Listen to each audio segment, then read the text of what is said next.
Bismillahirrahmanirrahim. Myself, Ahmed Raza, lecturer chemistry, government college Harunabad.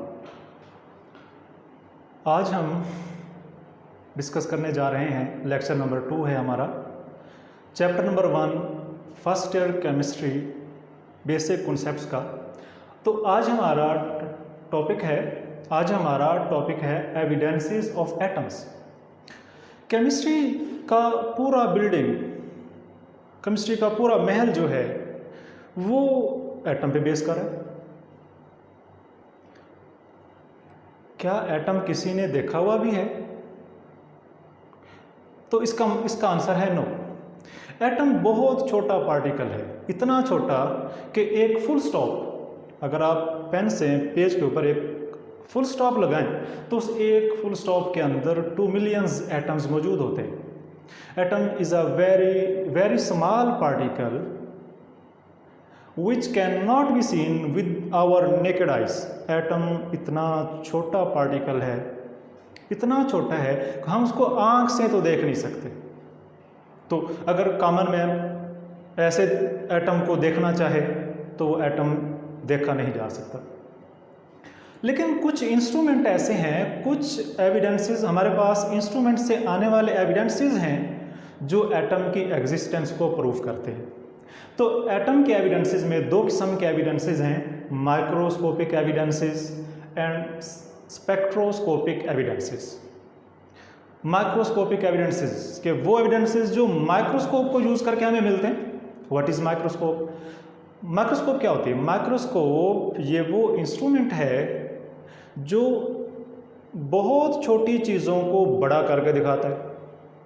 Microscope क्या है? Microscope is an optical instrument which is used to enlarge the tiny objects.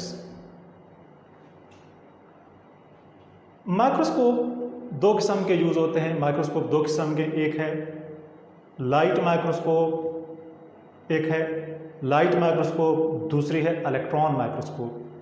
जैसा कि नाम से जाहिर है, लाइट माइक्रोस्कोप इसलिए कहते हैं क्योंकि इस माइक्रोस्कोप के अंदर विजिबल लाइट यूज होती है। In light microscope we use beams of visible light. जिस चीज़ को देखना है उस चीज़ के ऊपर हमें विजिबल लाइट की रेज टकराना पड़ती हैं, फिर वो चीज़ हमें माइक्रोस्कोप में नज़र आती है। तो ये वाली माइक्रोस्कोप जिसमें हम विजिबल लाइट का यूज़ कर रहे हैं, इसको कहते हैं लाइट माइक्रोस्कोप। दूसरी माइक्रोस्कोप जो है दैट इज इलेक्ट्रॉन माइक्रोस्कोप। जैसा कि नाम से जाहिर है, इलेक्ट्रॉन माइक्रोस्कोप, इसमें चीज़ों को देखने के लिए इलेक्ट्रॉन की बीम्स, इलेक्ट्रॉन की रेज, इलेक्ट्रॉन की शुआएं यूज होती हैं। जिस चीज़ को देखना है उस चीज़ के ऊपर किसकी बम्बारमेंट होगी? इलेक्ट्रॉन माइक्रोस्कोप में जिस चीज़ को हमने देखना है उस पर इलेक्ट्रॉन्स की बम्बारमेंट होती है। तो सबसे पहले हम देखते हैं लाइट माइक्रोस्कोप। लाइट माइक्रोस्कोप में एटम को देखा नहीं जा सकता। लाइट माइक्रोस्कोप में एटम को देखा नहीं जा सकता। Atom can not be seen with light microscope also. Atom light microscope से भी नज़र नहीं आता। क्यों नज़र नहीं आता? क्या रीज़न है? क्योंकि एटम का साइज बहुत छोटा है और जो विजिबल लाइट की वेवलेंथ है वो बहुत बड़ी है। लाइट माइक्रोस्कोप में एटम क्यों नज़र नहीं आता? क्योंकि लाइट माइक्रोस्कोप के अंदर जो हम विजिबल लाइट यूज़ करते हैं उसकी वेवलेंथ बहुत बड़ी है, बहुत ज़्यादा है as compare to the size of atom. अगर आप एटम का साइज़ देखें तो एटम का साइज़ है ऑलमोस्ट 0.2 नैनोमीटर की रेंज में आता है, और अगर आप विजिबल लाइट की वेवलेंथ देखें तो ये 450 to 750 नैनोमीटर में आती है। तो हमने क्या देखा?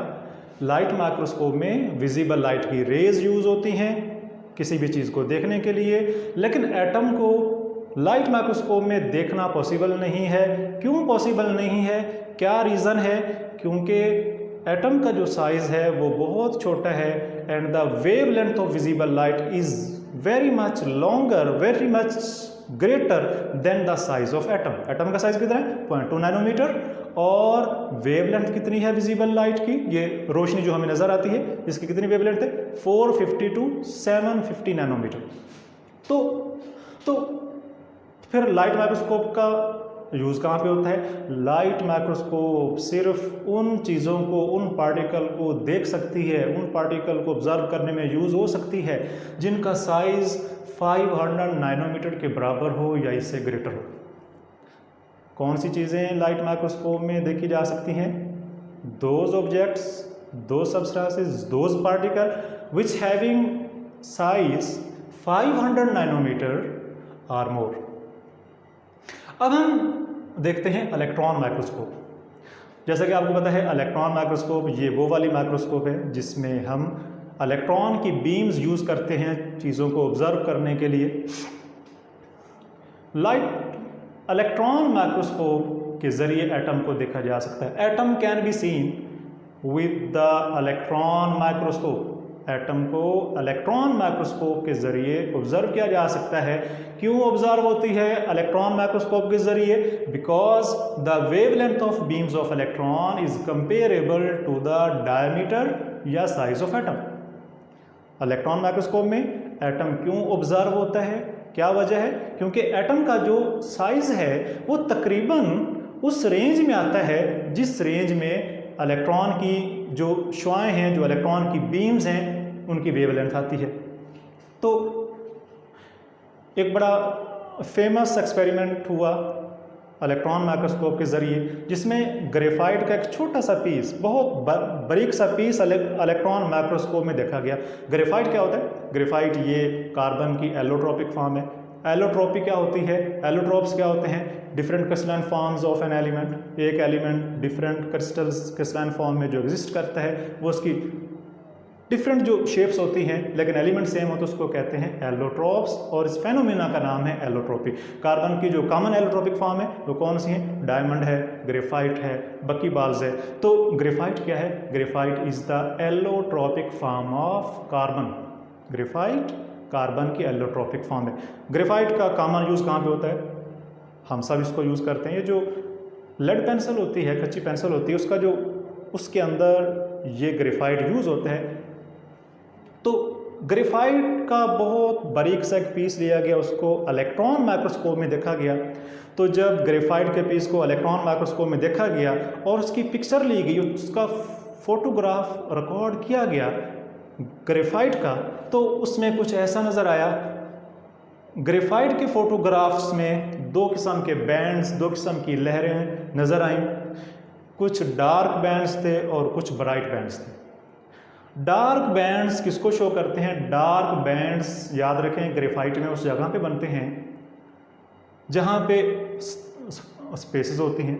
डार्क बैंड्स कहाँ पे बनते हैं? जहाँ पे स्पेसेस होती हैं between the layers of atom. तो dark bands shows spaces between the atom, या हम कहते हैं they show inter atomic spaces, inter atomic distance. और जो ब्राइट बैंड्स होते हैं ग्रेफाइट की पिक्चर में, जो ब्राइट बैंड्स हैं, ब्राइट बैंड्स कहाँ पे बनते हैं? जहाँ पे कार्बन के एटम्स की लेयर्स होती हैं। तो हमने क्या देखा? ग्रेफाइट की जो पिक्चर ली गई इलेक्ट्रॉन माइक्रोस्कोप के जरिए और इसको 15 मिलियन टाइम्स मैग्नीफाई करके देखा गया, इसको 15 मिलियन टाइम जूम करके देखा गया, तो इसके अंदर हमें दो बैंड्स नजर आए, bright bands, dark bands. Bright bands कहाँ पे डिवेल्प होते हैं? जहाँ पे एटम्स की कतारें होती हैं, एटम्स की लेयर्स होती हैं। और डार्क बैंड्स कहाँ पे बनते हैं? जहाँ पे स्पेसेस होती हैं, एटम के दरमियान जो गैप्स होते हैं। तो अगर आप इस पिक्चर को देखें तो ग्रेफाइट के अंदर कार्बन लेयर्स की फॉर्म में मौजूद होते हैं। ये फर्स्ट लेयर है, ये सेकेंड लेयर है, ये थर्ड लेयर है। तो इस लेयर के अंदर एक्चुअल में एटम्स की लेयर्स हैं, एटम्स मौजूद है, एटम्स अरेंज है। तो इन लेयर्स के दरमियान ये जो गैप्स हैं इनको हम कहते हैं इंटर एटॉमिक स्पेसेस, या हम इनको कहते हैं gaps between the layers of atom. तो ये जो गैप्स हैं, ये गैप्स इस पिक्चर में डार्क बैंड्स की फॉर्म में डिटेक्ट होते हैं, और जो कार्बन की लेयर्स ऑफ एटम्स हैं ये इस पिक्चर में ब्राइट बैंड्स की फॉर्म में शो होती हैं। तो ये इसका फर्स्ट एविडेंस है कि एटम मौजूद है, एटम को देखा जा सकता है। सेकंड एविडेंसेस हैं स्पेक्ट्रोस्कोपिक एविडेंसेस। सबसे पहले आपको ये पता होना चाहिए स्पेक्ट्रोस्कोपी क्या होती है। Spectroscopy is the study of interaction of electromagnetic radiations with matter. जब भी किसी मैटर पे धूप पड़ती है या इलेक्ट्रोमैग्नेटिक रेडिएशंस फॉल करती हैं, उस मैटर में क्या चेंज आती है, इस चेंज को स्टडी करना, इस फेनोमेना का नाम है स्पेक्ट्रोस्कोपी. तो स्पेक्ट्रोस्कोपी क्या है? Spectroscopy is the study of interaction of electromagnetic radiations with matter. Spectroscopy क्या है? Spectroscopy is the study of interaction of electromagnetic radiations with matter.